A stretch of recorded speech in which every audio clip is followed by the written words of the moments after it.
내 몸은 구주의 성전이니 예수의 밝은 빛. 네, 하나님을 향해 기도하겠습니다. 하나님 아버지, 이번 주에도 대형고 제이플 모임에 다같이 찬양과 예배를 드릴 수 있게 하심에 진심으로 감사드립니다. 오늘 저희가 드릴 때 저희의 마음을 기쁘게 받아주시고 다음 제이플 모임에도 이 인원 그 이상으로 모일 수 있게 도와주시옵소서. 예수 그리스도의 이름으로 기도합니다. 아멘. 자, 멈출 수 없네 찬양하겠습니다.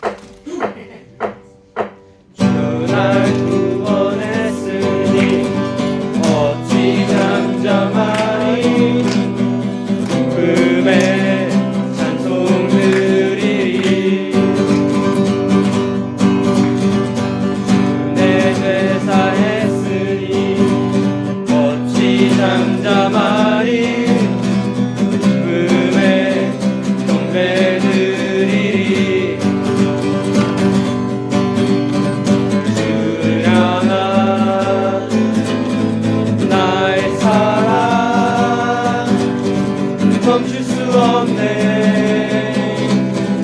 멈출 수 없네. 주를 향한 나의 열정 멈출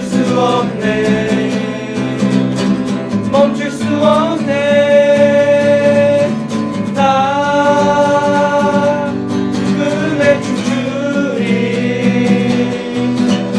내 모든 슬픔 바꾸셨네. 다 꿈에 춤추리. 내 모든 삶 주 안에 있네. 주내 제사했으니 어찌 잠잠하리. 금의 경배 드리리. 주를 향한 나의 절단도 멈출 수 없네. 주를 향한 나의 열정 멈출 수 없네.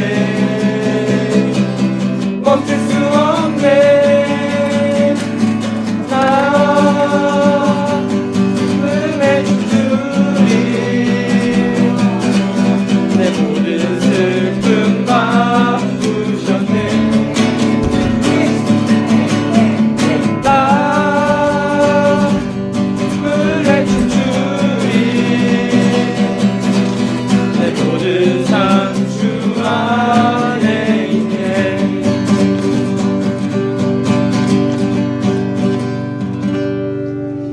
자, 그 다음 꽃들도 찬양하겠습니다. 둘, 셋, 넷. 이곳에 생명샘 솟아나 눈물 골짝 지나갈 때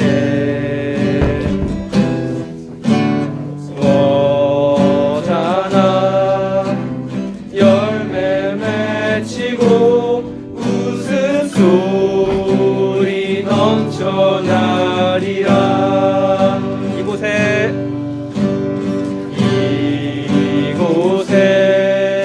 생명샘 솟아나 눈물 골짝 지나갈 때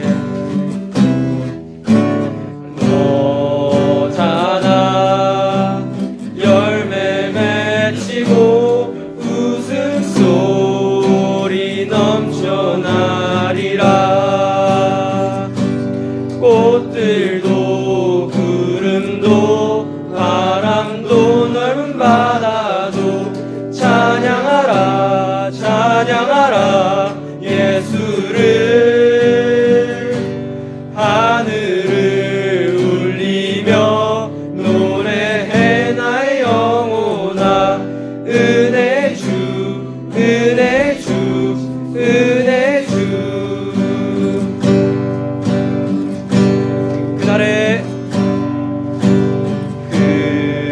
그날에 하늘이 열리고 모든 이가 보게 되리라.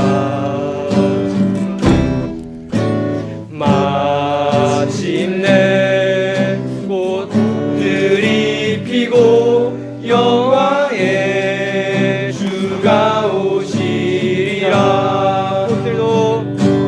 꽃들도 구름도 바람도 넓은 바다도 찬양하라 찬양하라 예수를.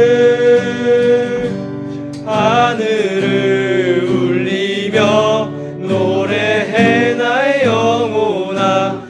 은혜 주 은혜 주 은혜 주. 꽃들도 구름도 바람도 넓은 바다도 찬양하라 찬양하라 예수를.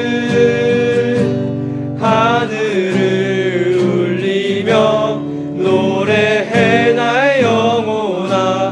은혜 주 은혜 주 은혜 주.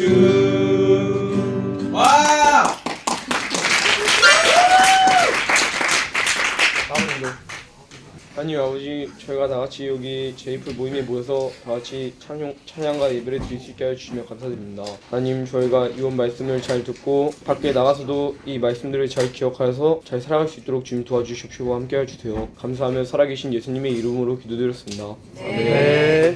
네, 오늘 말씀은요, 나와 있죠.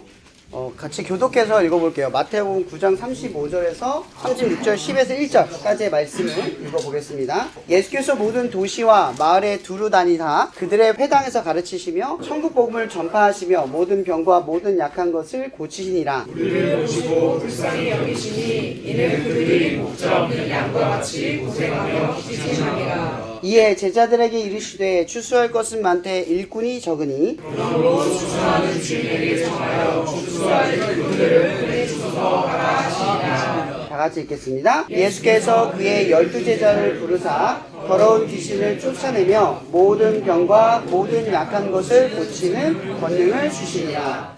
아멘.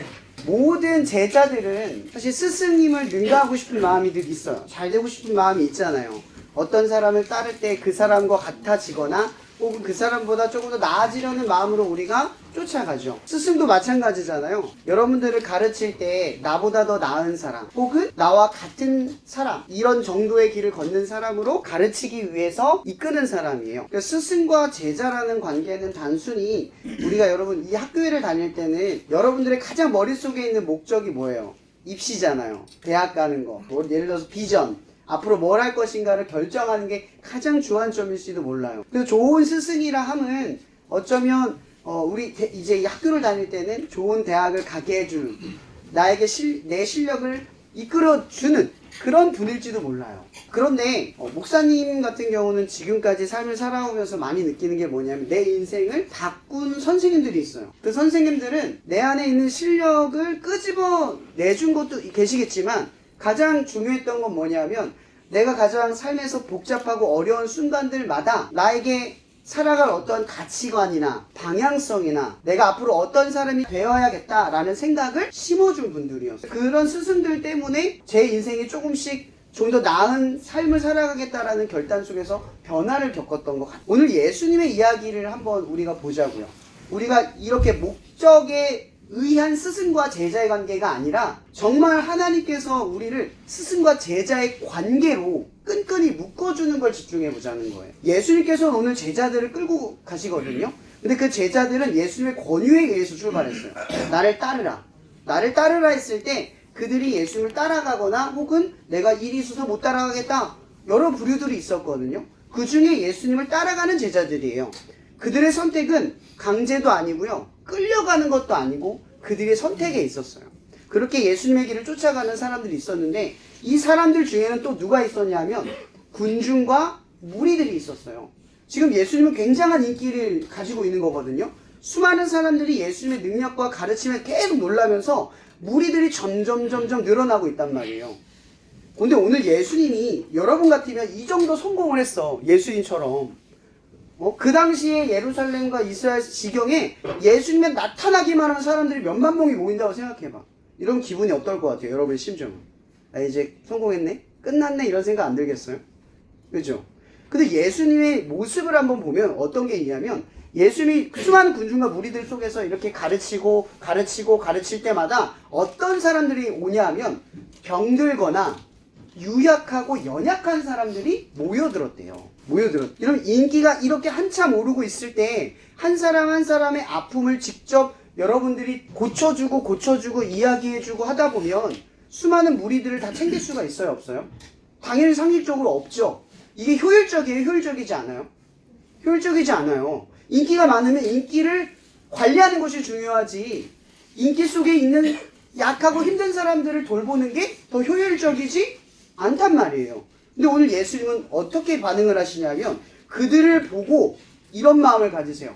불쌍히 여기는 마음이 있어요. 또 어떤 마음? 다 고치고 싶은 간절한 마음이 있으시대요. 지금 예수님은 수많은 무리들이 예수님을 와서 내가 너희들을 구원하기 왔어 하면서 눈먼 자들, 앉은 자들, 뭐 버림받은 고아, 과부 이런 사람들을 위로하고 격려하고 용기 주고 고쳐주고 계시는데 그 사람 한 사람을 만나주고 싶지만 수만 명이 되는 무리들 한 명 한 명을 만나줄 수 없는 상황에 직면했어요. 여러분, 우리는 이걸 뭐라고 말하냐면요, 진정성이라고 말. 뭐라고요? 진정성. 우리가 유튜버를 보면요, 어떤 유튜버가 하고 있는 선행이 그게 정말 선한지 아닌지 우리가 분별을 어떻게 해요? 보통 못해요. 다 좋은 줄 알고 해주다가 나중에 아니었네? 이렇게 생각하는 것도 많잖아요. 그러니까 우리가 인기만을 따지고 보면 좋은 스승인지 좋은 사람인지 분별하기가 어려워요. 근데 그 진정성이 언제 지나고 나냐면 보통 대부분은 시간이 한참 지나고 난 뒤에 그 사람의 진정성이 드러날 때가 많아요. 그런 것처럼 오늘 예수님이 보여주고 있는 진정성은 뭐냐면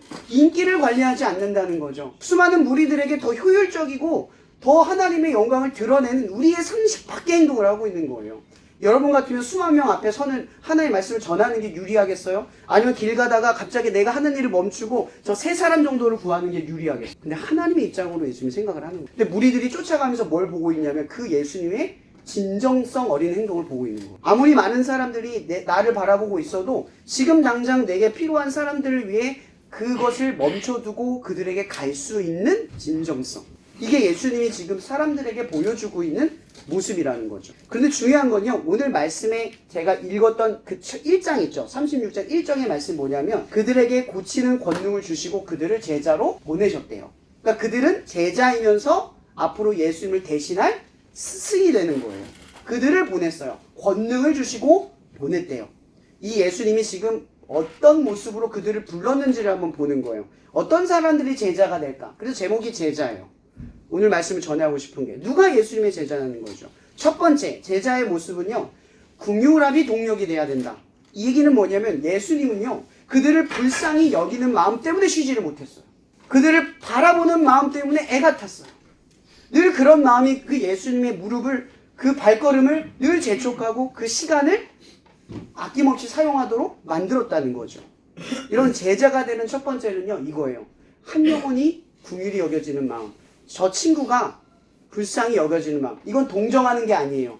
그의 아픔에 깊이 공감하면서 내가 그의 아픔에 어떤 일을 해줘야 할까라는 실질적인 사랑을 의미하는 거죠. 그러니까 첫 번째 예수님의 제자는요, 뭐가 필요하냐면 동력이 있어야 돼요. 그 동력은 뭐다? 그 동력은 바로 긍휼함. 한 영혼에 대한 긍휼함. 내가 가장 중요하고 힘든 그런 일이 있어도 그 영혼의 아픔에 내가 멈춰 설 수 있는 동력이 있어야 한다. 이게 제자의 첫 번째예요. 그럼 두 번째는 뭘까요? 연약함에 부름받는다는 거죠. 제자는 연약함 속에 부름받는다. 오늘 예수님께서 권능을 준 그 제자들은요, 실제로 시간이 지난 뒤에 권능을 못 써요. 왜 못 쓰는 줄 아세요? 기도하지 않았기 때문에. 그 능력 예수님께로부터 나온 걸 아무도 몰랐어요. 실제로 제자들은 어떻습니까? 권능을 받았지만 예수님이 십자가 매달 죽으셨을 때 어떻게 했어요? 도망갔어요. 이 제자들은 언제 부름받았죠? 부족했을 때 부름받았어요. 도망칠 수도 있어요. 예수님이 그런 제자를 불렀다는 거예요. 그래서 우리가 하나님 저 부족해요, 전 안 돼요, 이런 말을 할 수가 없어요. 그럴 줄 알고 불렀다는 거죠. 왠지 아세요? 사도 바울이 복음을 전할 때 그 사도 바울이 기도했던 게 하나가 있었어요. 뭔지 아세요? 육체의 가시 하나를 없애달라는 거였어요. 그게 성경에 뭐라고는 기록이 되진 않지만 바울은 분명히 생각했을 거예요. 복음을 전할 때 가장 필요 없는 거, 불필요한 거. 예를 들어 간질이라고 쳐봅시다. 복음을 전하고 있는데 갑자기 간질로 쓰러졌어요, 바울이. 그럼 사람들이 뭐라고 생각하겠어요? 야, 하나님 믿는 사람이 저렇게? 하나님 믿는데 저것도 안 고쳐줘? 그런 하나님의 영광을 못 드러낼 거라고 생각할 거 아니에요. 그죠? 근데 하나님께서 그의 가시를 뭐라고 이야기하냐면 그 은혜가 너한테 충분하다. 이게 무슨 뜻인 줄 아세요? 우리가 볼 땐 부족하다고 여기는 게 하나님 보시기에 충분한 거예요. 왜? 그 부족함이 하나님의 영광을 드러내니까. 이런 부족한 사람이 제자로서 부름받으면요, 모든 사람들이 생각할 수가 있는 게 있어요. 나도 부름받을 수 있다. 근데 너무 잘난 사람이 부름받으면 어때? 여러분, 하나님 그런 사람 안 불러요. 두 번째 조건은 뭐냐면 연약함에 부름받을 수 있는 사람. 난 부족해요. 하지만 하나님이 날 불렀어요. 여기에 반응할 수 있는 사람이에요. 세 번째는 뭐냐면요, 부족함에도 불구하고 기꺼이 나아갈 수 있는가. 그럼 목사님은 이 사역을 처음 시작했을 때 많은 것들이 염려가 됐어요.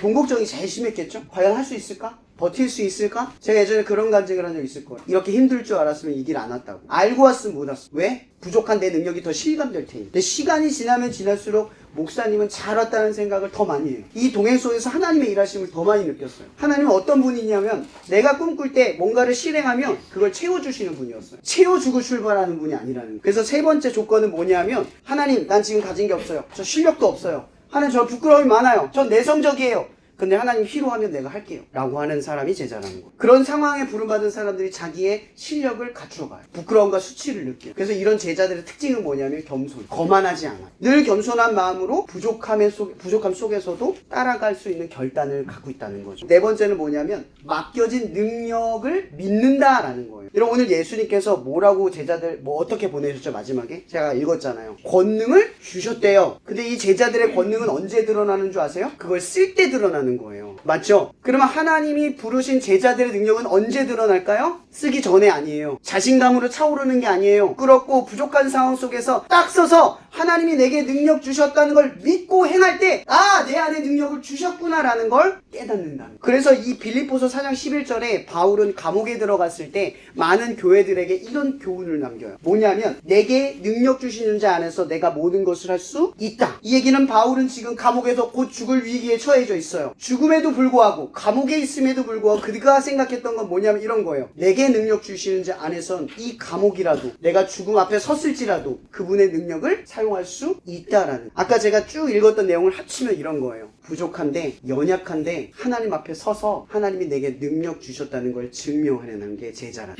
여러분들은 하나님의 제자가 되세요. 이 제자가 된다는 건 세상 속에서 내 부족한 능력을 보는 게 아니에요. 하나님이 내게 능력 주시는 걸 경험하는 일이죠. 제자는 그래서 늘 용기가 필요해요. 그분 앞에서 설 수 있는 믿음, 그분처럼 서려고 하는 의지, 이런 것들이 여러분의 감춰져 있던 실력을 드러나게 만들 거예요. 나는 못해요. 나는 안 돼요. 여러분, 제가 여러분들에게 말할 수 있는 건, 저는 낯가림을 심하게 가려요. E와 I가 2% 차이밖에 안 됩니다. 저는 여전히 이런 자리에 서면 위경련에 시달리고 긴장감을 가져요. 누구는 저에게 묻죠.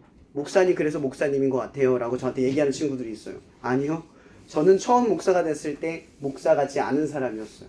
이 앞에 설 수 있는 경험이나 실력이나 담력이 있는 사람이 아니었어요. 저 처음 설교했을 때 위경련 심하게 와서 응급실에 실려갔습니다. 물론 설교 끝나고.